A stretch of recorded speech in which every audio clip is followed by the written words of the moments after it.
Well, hey there, Tarot.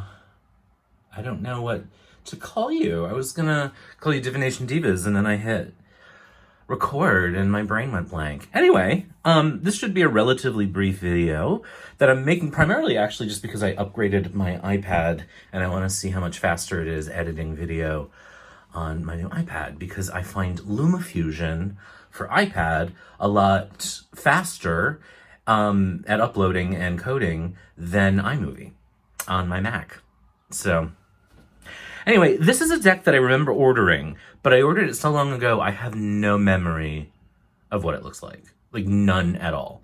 In fact, I assumed at one point that it was yet another package that got lost in the mail, because I have had several international orders just disappear into the ether during the pandemic. So, but it showed up today. A little worse for wear in the box, anyway. But I just wanted to have this as a background because I don't want to stop ordering international mail, because that makes me think of that terrible catalog. The gays will know that reference.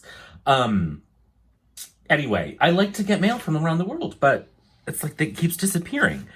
So this is Tarocco Indovino, Sergio Ruffalo. It is a Del Negro deck, and I have no memory, honestly, of what it looks like. So let's unbox it and open it. So it doesn't look new, but it is wrapped. And I got this on eBay. So I think I saw someone post this on Instagram. I legitimately was like one of those things where it was like, oh, I wonder if they have this on eBay. And they did, and it wasn't ridiculous. And I was like, what the hell? I believe it's a pip deck, because that seems very on brand for me. So it's got a little booklet that is all in Italiano. My partner has been doing Duolingo in Italian for a couple of years now. I have not. I started French and abandoned it. So let's take a look. Here's the world. This is is it reversed order? Yeah, it looks like it is. L'Angelo.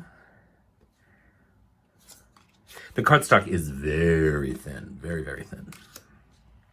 Although I can't see a copyright or print date on this, so I don't know. It has an old feel to it. Like, it does not feel like present day cardstock. Here's the sun. Let's look. I'll show you the backs.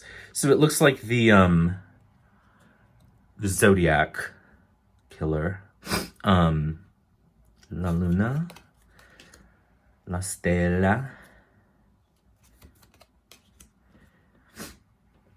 Yeah, I like this a lot. I mean, obviously, I like see now I ordered it, which is that it had just a very kind of cool, fun, playful quality to it, which I'm a fan of. Ooh, look at her, girl. She is serving realness. Oh my God, look at her. Such a drag queen. I love that. Oh my God, this death card is adorbs. Can we just not? Hanged Man. Whoops. La Forza. La Fortuna. That's such a bad accent. I really like this Wheel of Fortune card. Y'all know I hate so many Wheels of Fortune, but this one I like. I like this Hermit. This is a really cute deck. It's giving me like Marshmallow Marseille vibes, you know? Just sort of that like cute but usable. Oh my God. First of all, that looks like a drag queen doing Christine Baranski. Can we just pause and accept that? The Chariot. The Lover. Them slutty bitches. The Pope. Emperor. The Empress. I love this High Priestess. Look at them just holding that book. That's not how you hold a book, bitch. Sorry, I'm very manic today. The Magician. Oh, hey, fool. Look at him. That's one mangy motherfucker.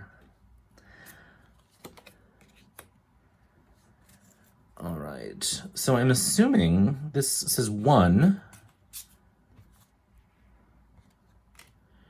That this is, oh, it has little Italian keywords on it and playing card associations. So I'm gonna maybe have to like figure out the translation here, because I don't see. So this is spades, which would be swords. So then that would have to be the ace of spades. Then this would be the 2 of spades.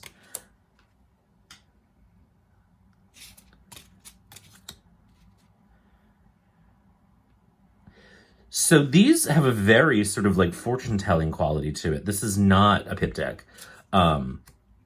This is very, well, I guess in that Italian tradition of like Sibylla and such.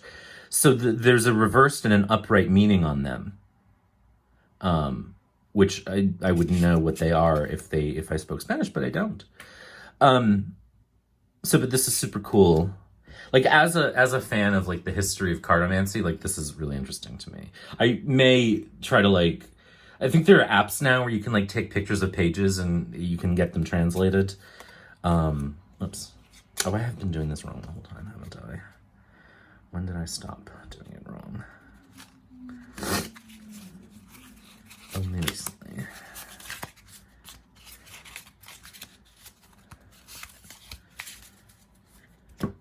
Making such a mess. He's not happy, guys. This is not a happy camper. I wonder what happened to him. Perdita, I think, would in some way connect to perdition, eh? I mean, if it's a cognate.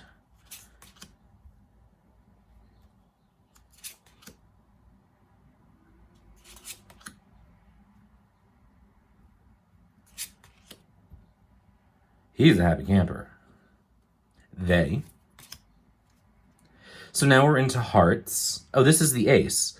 This is interesting. So this is the ace. It went backwards through the number 2. So we get sort of chords with R, D, C, which would I'm guessing would be the Italian words for whatever the corresponding suit is, court is, and then we go backwards through the numbers.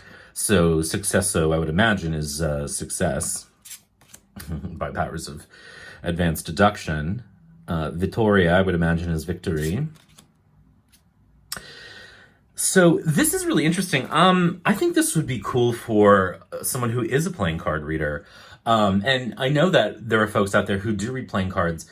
And I actually saw a video the other day, I haven't watched it yet, about like, are there traditional playing card meanings? Because every culture has developed their own. And so clearly these would be very Italian. But for someone who is a playing, stop doing things wrong, me. For someone who reads playing cards, this would be, I think, a really interesting deck to sort of combine that with tarot in a unique way. If, for example, you do read in an Italian tradition. But I like the art so much. So it's just super cool. I just love, I'm a tarot reader. I can read Sibylla my way. And I'm pretty successful at it. In fact, it's one of the things I seem to sell most in my shop. But I just love tarot, and I get everything I need from it. But I also am super curious about other cartomancy systems and divinations, and just sort of anthropologically and understanding our world. It's like, I have always said, and I am not the person to do it, that there is a fascinating anthropological book in exploring societies through the divination tools they used throughout history. Because, I can't, off the top of I'm sure there were some, most cultures around the world have had some form of divination. It's always been a part of human tendency to want to read what's random and find meaning in it. And we do. If it didn't work, we wouldn't keep doing it for centuries. And I think there's a lot cultural, you know what I mean? I think you can read into the history of divination in the history of colonialism. As I say in my book, like, every time Christian colonialists arrived in a culture, the first thing they did was kill its religion, or at least appropriate as much of it as they could in order to convert folks to Christianity.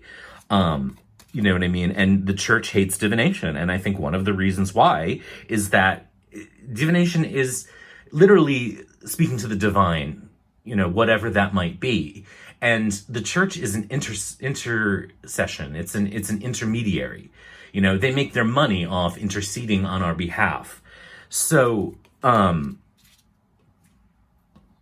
would they want us to talk directly to the deities when they would lose money?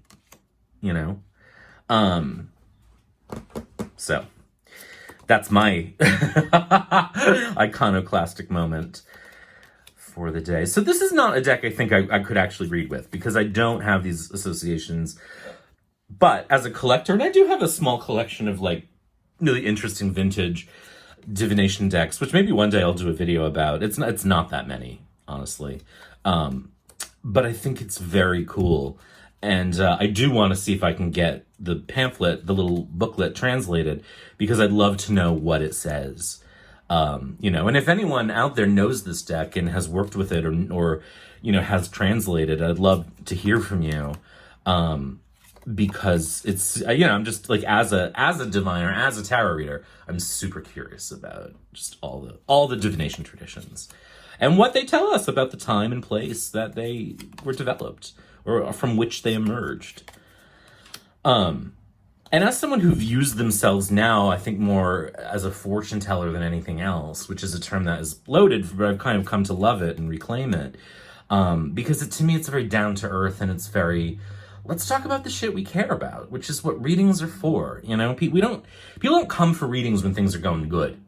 They come when things are struggling, when we're in a bad place, when we're confused, when we need clarity. And so I think, the way I read is like, let's get clarity on that day-to-day stuff. I'll talk about the cheating boyfriends. I'll talk about the ex, I'll do a reading on your partner if you want me to, because I think that through doing that, we often get empathy for them that we didn't have before. Because we assume that the way everyone acts has everything to do with us, and oftentimes it almost never does. People act from ego, so they're working through their own shit, and we assume, oh, they're acting that way because I did this or because they hate me, and most of the time they're just working through their own shit. So that's that. Oh, there's one more card. Oh, girl. These must be significators. How dope. I think this is super cool. I'm not going to shuffle it because I already fucked it up too much, and I want to see if I can get some info about it. But I really think this is cool. Thanks for joining me on this little tour and rant. And I hope you're doing well. Be good.